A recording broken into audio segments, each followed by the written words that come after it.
दोस्तों नमस्कार। हम लोग शुरू करने वाले हैं आज के लेक्चर में पिरामिड्स, बायोजियोकेमिकल साइकिल और इसके बाद इकोलॉजिकल सक्सेशन। ये सारे चैप्टर हम लोग कवर करेंगे।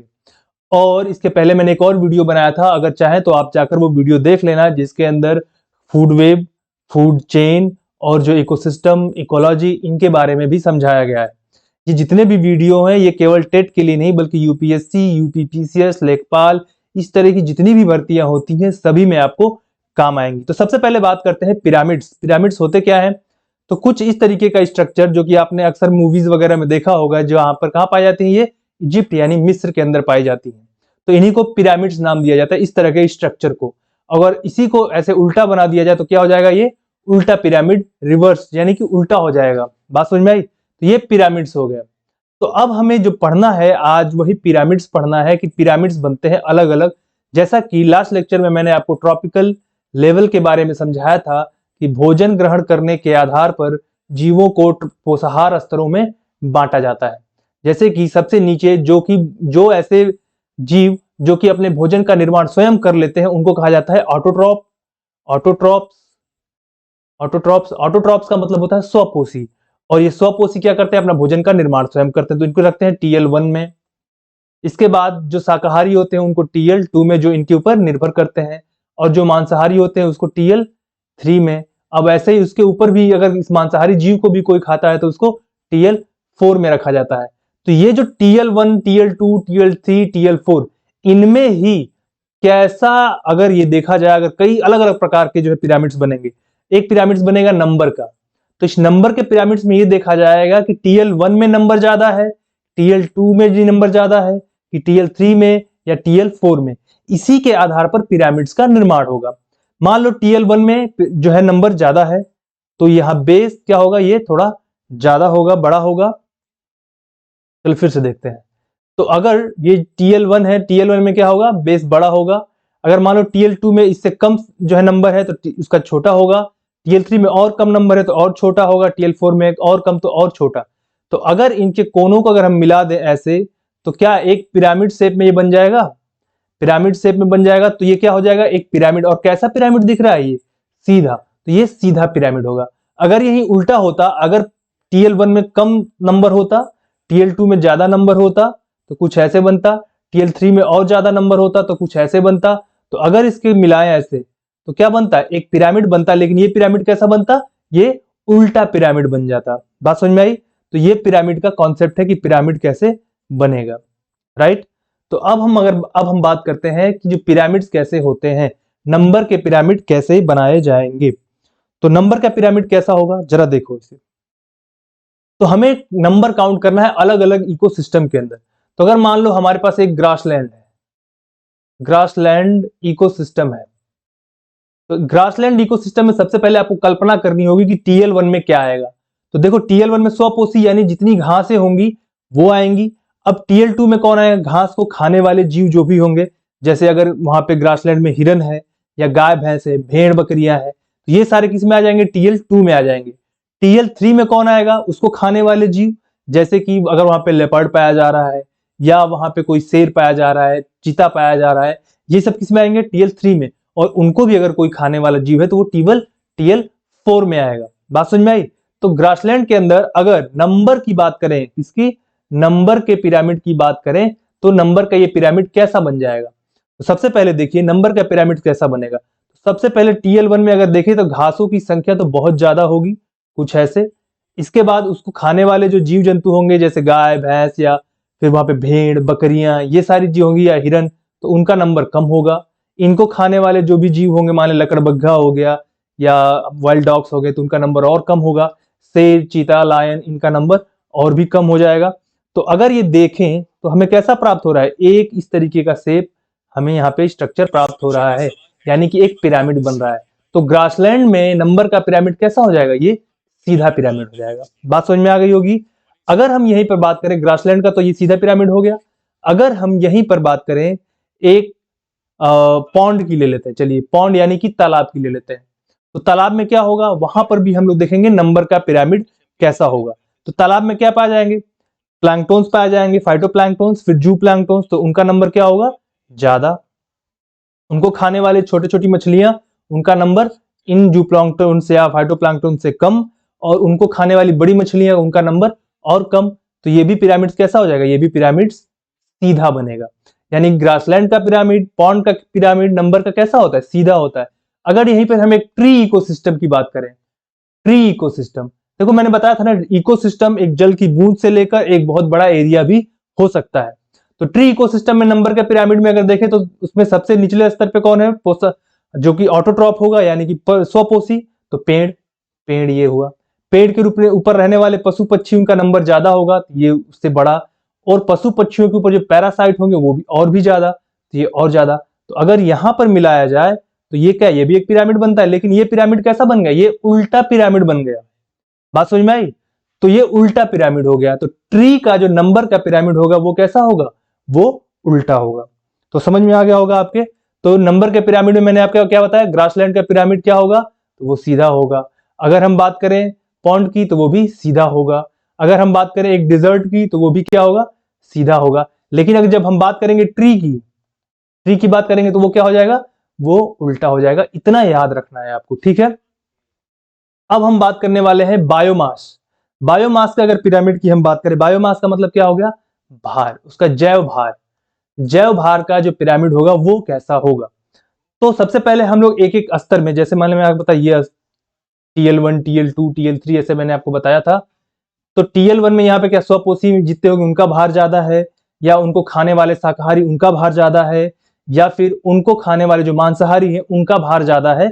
इसके आधार पर बेसिस बनाते चले जाएंगे और हम पिरामिड्स का पता कर लेंगे। तो चलो ठीक है, बेस बनाते हैं हम लोग। तो मान लो फिर से वही ग्रासलैंड ले लेते हैं ना, ग्रासलैंड इकोसिस्टम ले लेते हैं। तो ग्रासलैंड इकोसिस्टम में सोचो जरा, घासों का वजन काफी ज्यादा होता है, बहुत सारी घासें लगी हुई हैं, और उनको खाने वाले जो पशु होंगे घासों को, उनका नंबर तो कम होगा, यानी उनका जो भार भी होगा वो भी क्या होगा, वो भी कम होगा घासों की अपेक्षा अगर तौलेंगे तो उनका छोटा। इनको खाने वाले शेर या फिर टाइगर, इनका कंप्लीट देखो, एक चीज का भार नहीं नापते बल्कि पूरा कंप्लीट उनके जितनी भी कम्युनिटी होगी उसका भार नापेंगे। तो ये जो जो आपका कार्निवोरस कम्युनिटी होगा उनका पूरा भार निकालेंगे तो वो थोड़ा कम आएगा। तो इस तरीके से इसका पिरामिड कैसा हो जाएगा, भार का पिरामिड भी आपका सीधा बनेगा। किसका कंडीशन में, ग्रासलैंड में। अगर हम वहीं पे ट्री की बात करें, चलो ट्री की बात कर लेते हैं। तो ट्री में कैसा बनेगा जरा सोचिए। तो ट्री का भार कैसा होगा, ज्यादा होगा, है ना, ट्री का भार ज्यादा है। उस पे रहने वाले पक्षियों से तो भार ज्यादा होगा ना। अगर उसमें बंदर भी रहता है, अगर 5-6 बंदर भी हैं, तो भी पेड़ का वजन तो उन बंदरों से ज्यादा होगा। अगर बंदरों से पेड़ का वजन कम होगा तो पेड़ टूट नहीं जाएगा। बात समझ में आई? तो उस पे रहने वाले पशु पक्षी बंदर, इनका वजन कम, उनके ऊपर रहने वाले पैरासाइट उनका वजन और कम। तो ट्री का जो बायोमास का पिरामिड होगा वो कैसा बनेगा, वो सीधा बनेगा। बस सोचने की बात है। देखो ट्री का नंबर का पिरामिड तो उल्टा बनता था, लेकिन यहां पर भार का पिरामिड कैसा बन रहा है, वो सीधा बन रहा है। अब यहीं पे पॉन्ड की बात कर लो फिर से, चलो आओ पॉन्ड की बात करते हैं। एक पॉन्ड इकोसिस्टम है। तो देखो जो प्लैंक्टन्स होते हैं या फाइटोप्लैंक्टन्स होते हैं उनका नंबर तो ज्यादा होता है, क्योंकि उनके अंदर रीजनरेशन पावर जो होता है वो बहुत ज्यादा, बहुत जल्दी जल्दी पैदा होते हैं, और फिर उनको मछलियां खाती चली जाती हैं। लेकिन उनका वेट जो है वो ज्यादा नहीं हो पाता। अगर पूरा कंबाइंड वेट भी लें तो उनका कंबाइंड वेट एक समय में, निश्चित समय में वो कम होता है।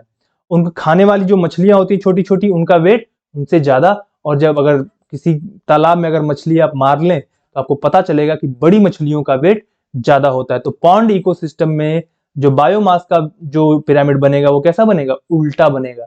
याद रहेगा?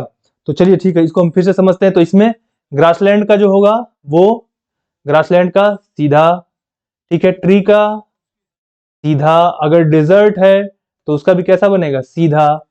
अगर मान लो कि आपका रेन फॉरेस्ट है तो इसमें बायोमास कैसा होगा, सीधा।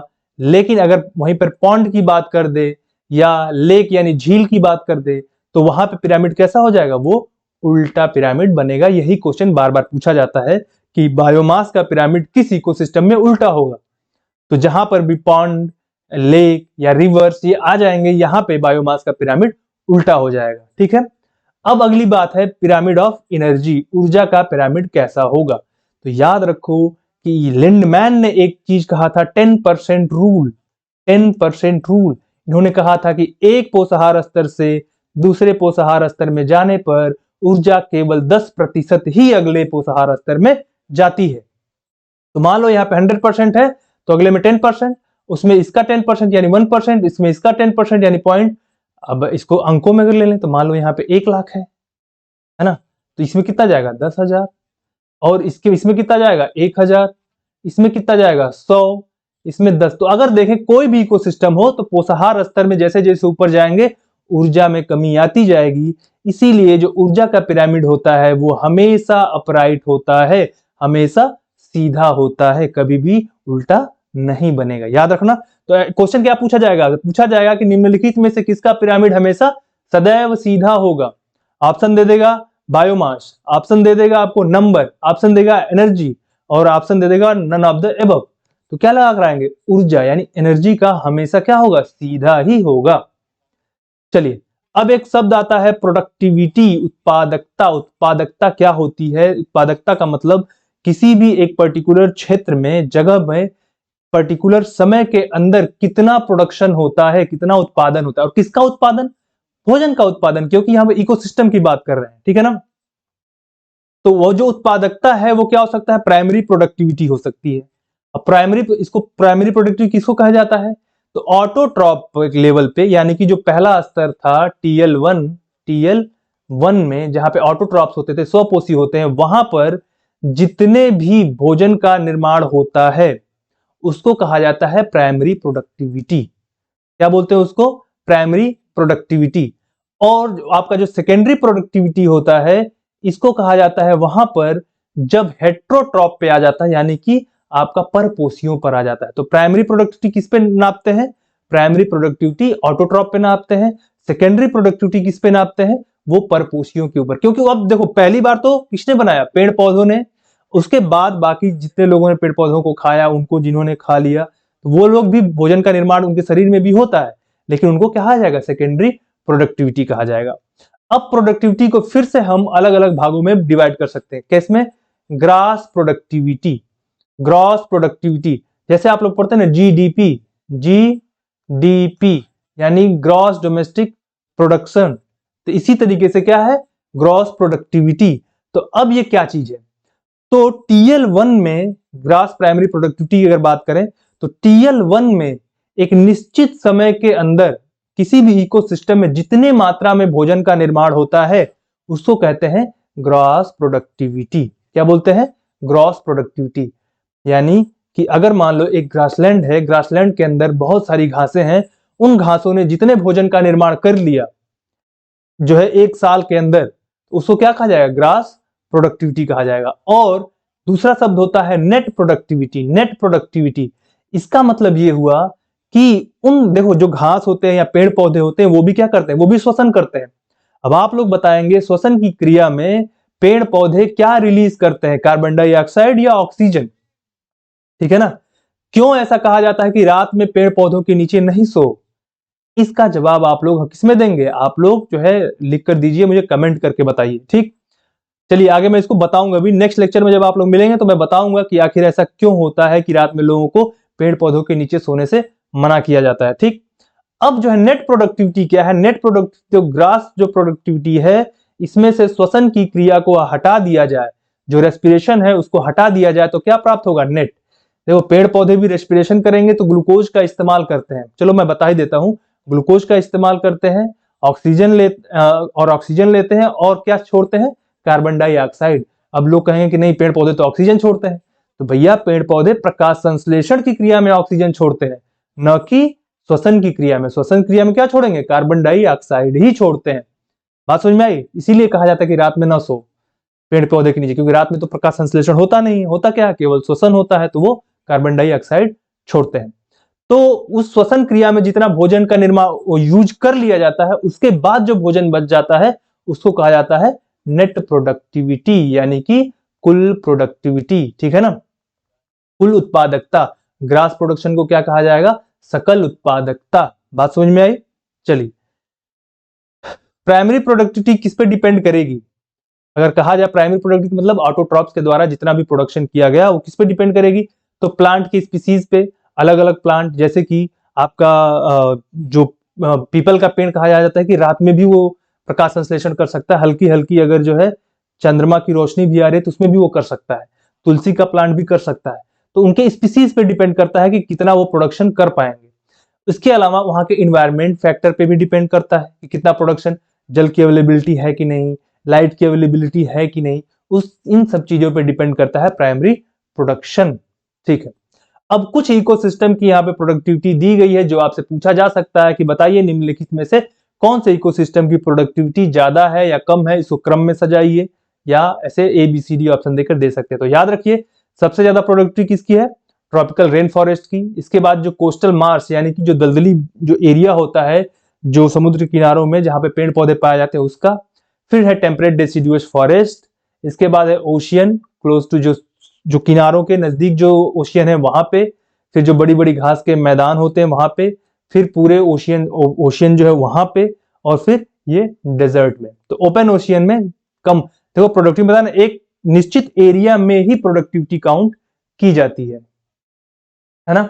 चलिए नेक्स्ट है इकोलॉजिकल निशे। ये पारिस्थितिकी निकेत। पारिस्थितिकी निकेत किसको कहा जाता है, तो देखो जो भी ऑर्गेन, ये देखो जैसे चिड़िया है, ये चिड़िया एक जो है इकोसिस्टम के अंदर रह रही है। अब इस इकोसिस्टम के अंदर कुछ ये फंक्शनल रोल प्ले करेगी। क्या करेगी, ये कुछ फंक्शनल रोल प्ले करेगी। देखो कुछ रोल परफॉर्म करेगी। अब ये फंक्शनल रोल कैसे हो सकते हैं, ये जो है बायोलॉजिकल हो सकते हैं, केमिकल हो सकते हैं, ये फिजिकल हो सकते हैं। बात समझ में आई, यानी कि ये आपके जैविक, रासायनिक या फिर आपके जो आप शारीरिक, इस तरीके की क्रियाएं ये तीनों परफॉर्म करेगा, एक रोल प्ले करेगा अपने इकोलॉजी के अंदर।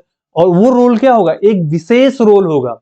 हर स्पीसीज का रोल अलग अलग होगा, तो उस स्पीसीज का वो निशे कहलाएगा। यानी कि एक इकोसिस्टम के अंदर जो वो फंक्शनल रोल प्ले करता है उसी को क्या कहा जाता है, इकोलॉजिकल निशे कहा जाता है।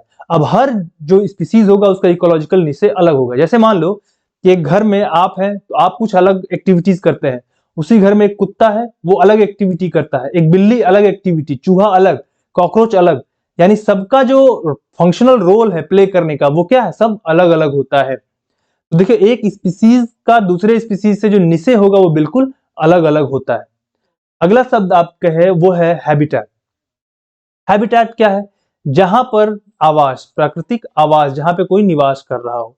तो ये दो जीव या दो स्पीसीज का जो प्राकृतिक आवास है वो तो एक हो सकता है, लेकिन निशे कभी एक नहीं हो सकता। जैसे मान लो कि एक घर है, घर में आप रह रहे हैं, कुत्ता भी है, बिल्ली भी है, चूहा भी है, तो ये क्या उनका आवास है। तो एक आवास तो हो गया, लेकिन सबका फंक्शनल रोल क्या है, वो फंक्शनल रोल अलग अलग हो गया। तो हैबिटेट में कई सारे जीव एक ही हैबिटेट में रह सकते हैं, लेकिन निशे सबका अलग अलग होगा। अब एक शब्द है डिकम्पोजिशन यानी कि अपघटन। अपघटन क्या होता है, तो देखो जब भी कोई जीव जो है डेड कर जाता है, पत्तियां गिर जाती हैं, पेड़ पौधे गिर जाते हैं, तो धीरे धीरे वो क्या होते हैं, वो समाप्त हो जाते हैं, डिकम्पोज हो जाते हैं। इसी को अपघटन कहा जाता है। यानी कि जो बड़े मॉलिक्यूल्स होते हैं वहां पे वो धीरे धीरे टूट टूट कर छोटे छोटे मॉलिक्यूल्स में वो कन्वर्ट होते चले जाते हैं। ठीक, इसी को कहा जाता है डिकम्पोजिशन। अब डिकम्पोजिशन कहां पे ज्यादा होगा, कहां पे कम होगा, ये यहां पर हम समझने की कोशिश करते हैं। मान लीजिए कोई जीव मर गया, उसके अंदर लिग्निन और काइटिन की मात्रा ज्यादा है तो डिकम्पोजिशन धीरे धीरे होगा। लेकिन अगर वहीं पर नाइट्रोजन रिच है वो जीव या वो चीज और उसमें ज्यादा शुगर की मात्रा ज्यादा है तो उसका जो है जो डिकम्पोजिशन होगा वो बहुत तेजी से होगा। वहीं पर टेम्परेचर के ऊपर डिपेंड करता है। अगर टेम्परेचर ज्यादा है, सॉइल में मॉइस्चर है, तो वहां पर डिकम्पोजिशन ज्यादा हो जाएगा। जैसे वार्म और मॉइस्ट इन्वायरमेंट डिकम्पोजिशन ज्यादा होगा।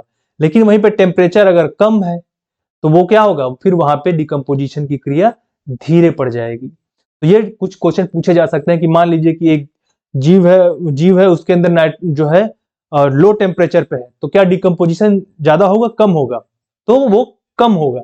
जैसे आप जो है कोई एक सेब लेकर आते हैं, उसको फ्रिज में रख देते हैं, वो ज्यादा दिन तक चलता है, लेकिन उसी को अगर कहीं सड़क के किनारे रख दें तो कुछ दिनों में ही सड़कर वो समाप्त हो जाएगा। तो लो टेम्परेचर पे डिकम्पोजिशन क्या होता है, वो स्लो हो जाता है। एक शब्द आता है जिसको कहा जाता है बायोमैग्निफिकेशन। अब ये बायोमैग्निफिकेशन क्या होता है, बायोमैग्निफिकेशन एक ऐसा प्रोसेस जिसमें जीवों के अंदर किसी भी सब्सटेंस, कोई भी सब्सटेंस या किसी भी चीज का कंसंट्रेशन जो है वो धीरे धीरे फूड चेन के बढ़ने के साथ साथ यानी कि ट्रॉफिक लेवल बढ़ने के साथ साथ बढ़ता चला जाता है। अब इसको समझने की हम लोग कोशिश करते हैं।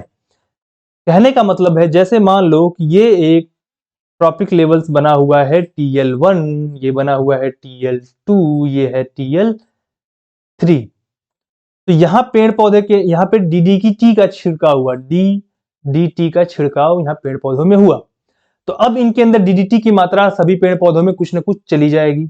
मान लो यहाँ पे गेहूं लगा हुआ है, उसके अंदर चली गई। आपने गेहूं को खाया, या कोई एक बकरी, 5 6 7 8 बकरियां हैं, उन्होंने इसको गेहूं को खाना शुरू कर दिया। तो बहुत सारे गेहूं खाएंगे तो इनके अंदर धीरे धीरे धीरे DDT की मात्रा क्या होगी, बढ़ती चली जाएगी सभी बकरियों के अंदर। अब यहाँ पे मान लो एक शेर है, 3 शेर है, अब इन्होंने ये 5 5 बकरियां खा ली, तो इनके अंदर DDT की मात्रा क्या होगी, और ज्यादा होती चली जाएगी, है ना। यानी ट्रॉपिक लेवल के बढ़ने से सब्सटेंस की मात्रा किसी जीव के अंदर क्या होती जाए, वो बढ़ती चली जाए। इसी को कहा जाता है बायो मैग्निफिकेशन। अब जैसे केमिकल्स का छिड़काव होता है, पेस्टिसाइड का छिड़काव होता है, रिवर्स के अंदर बहुत सारे केमिकल्स चले जाते हैं।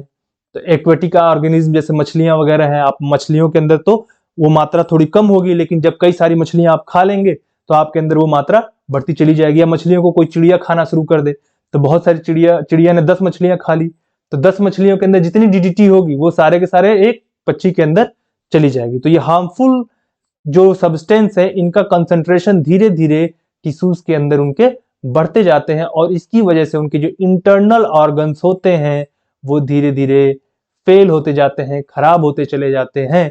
यही क्या है, बायोमैग्निफिकेशन है। अब कुछ सब्सटेंस है जिनको जो कि बायोमैग्निफाइड हो जाते हैं धीरे धीरे, जिसमें क्या है, PCB है आपका, पॉलीन्यूक्लियर एरोमेटिक हाइड्रोकार्बन्स है वहां पे, जिसमें पेट्रोलियम प्रोडक्ट्स निकाले जाते हैं। हैवी मेटल्स जैसे कि mercury, copper, cadmium, chromium, lead, nickel, ये सारे हैं। जैसे साइनाइड हो गया, फिशिंग के लिए यूज होता है, या गोल्ड लीचिंग के लिए इसको यूज किया जाता है। बायो मैग्निफिकेशन का प्रभाव क्या पड़ेगा, तो देखो कि शरीर के अंदर DDT की मात्रा बढ़ जाएगी, तो बर्ड्स के अंदर कई बार उनके एग का जो है, जो सेल होता है जो ऊपर का, वो पतला हो जाता है, जिसकी वजह से वो जल्दी टूट जाता है और मेच्योर होने से पहले ही वो डिस्ट्रॉय हो जाता है, जिससे पक्षियों की जो स्पीसीज है वो आगे नहीं बढ़ पाती है, धीरे धीरे वो समाप्त हो जाते हैं। ठीक है, वैसे ही आपका इम्यून सिस्टम है, immune system, fertility, child development, ये सब में ये समस्या उत्पन्न करती हैं। और मरकरी की वजह से तो बहुत सारी समस्या, जैसे नर्वस सिस्टम का डैमेज होना, आपका जो फिटेस या यंग चिल्ड्रन होना, उनके मस्तिष्क के ऊपर ये बहुत ही बुरा प्रभाव डालता है। नेक्स्ट शब्द है बायो एक्यूमुलेशन। देखो बायो मैग्निफिकेशन ट्रॉपिक लेवल में ऊपर बढ़ रहा था ना, TL1 में बढ़ गया, TL2 में बढ़ गया, TL3 में बढ़ गया, लेकिन जो बायो एक्यूमुलेशन होता है वो किसी एक जीव के अंदर ही है। जैसे मान लो एक जीव है और उस जीव के अंदर बहुत सारी चीजें, उसने बहुत सारे मछलियां खा ली, तो उसके अंदर जितनी मात्रा में ये जो मछलियों की वजह से धीरे धीरे उत्पन्न होते चले जाएंगे DDT की मात्रा, उसी को बायो एक्यूमुलेशन कहते हैं। तो किसी इस एक ही स्तर में जब नापेंगे तो उसको क्या बोलेंगे, बायो एक्यूमुलेशन। और जब पोषाहार स्तर में ऊपर बढ़ते हुए उनका कंसंट्रेशन बढ़ता जाए तो उसको कहा जाएगा बायो मैग्निफिकेशन। अब हम लोग बात करने वाले हैं न्यूट्रिएंट साइकिल के बारे में। न्यूट्रिएंट साइकिल क्या होता है, तो देखो इन्वायरमेंट के अंदर बहुत प्रकार के न्यूट्रिएंट की आवश्यकता होती है, जैसे कि ऑक्सीजन, कार्बन, हाइड्रोजन, नाइट्रोजन, इसके बाद और भी है फास्फोरस हो गया आपका। तो ये सब भूमि में या इन्वायरमेंट में या किसी जीव के अंदर ये जो है कंसंट्रेटेड रहते हैं, उनके अंदर पाए जाते हैं। तो क्या उनके अंदर वो हमेशा रह जाते हैं, नहीं, उनके अंदर हमेशा नहीं रहते हैं, बल्कि वो रिसाइकिल होते रहते हैं, वो बाहर आते हैं। अगर कोई एक प्लांट है वो डेड कर गया तो उसमें से जितने भी न्यूट्रिशन होगा वो धीरे धीरे सॉइल में चला जाएगा। आप सांस ले रहे हैं तो उसके द्वारा ऑक्सीजन की मात्रा, कार्बन डाइऑक्साइड की मात्रा, जल की मात्रा ये बाहर आ रही है। तो इस तरीके से ये न्यूट्रिशन का जो क्या होता है, एक साइकिल चलता है। तो और उसमें जो है बड़े ये जो मैक्रो न्यूट्रिएंट हो सकते हैं, जैसे कि कार्बन, हाइड्रोजन, नाइट्रोजन, और माइक्रो न्यूट्रिएंट हो सकते हैं, जैसे कि मैग्नीशियम, सल्फर, फास्फोरस, ये लोग कम मात्रा में आवश्यकता इनकी पड़ती है। अब एक शब्द इन्हीं से बनकर बना है बायोजियोकेमिकल साइकिल। ये बायोजियोकेमिकल साइकिल है क्या, तो बायोजियोकेमिकल साइकिल 3-4 चीजों से मिलकर बना है। बायो का मतलब क्या हो गया, लाइफ यानी जीवन। जियो का मतलब तो कोई भी सब्सटेंस है, न्यूट्रिशन है, कहाँ गया, किसी जीव के अंदर। इसके बाद जीव से कहाँ गया, अर्थ, जियो यानी अर्थ सॉइल के अंदर या इन्वायरमेंट के अंदर चला गया। अब वहां पे उसमें कुछ केमिकल चेंजेस हुए हैं, तो वो केमिकल और ये साइकिल, इनका जो पूरा चक्रण होता है, ऐसे ऐसे गोल गोल घूमता है, इसी को साइकिल कहा जाता है। तो हम लोग नेक्स्ट क्लास में हम लोग पढ़ेंगे नाइट्रोजन साइकिल। तो आज के लिए नाइट्रोजन साइकिल, ऑक्सीजन साइकिल और ये सारी साइकिल्स हम लोग नेक्स्ट क्लास में करेंगे। तो आज की क्लास यहीं पे रखते हैं। आपका जुड़ने के लिए बहुत बहुत धन्यवाद।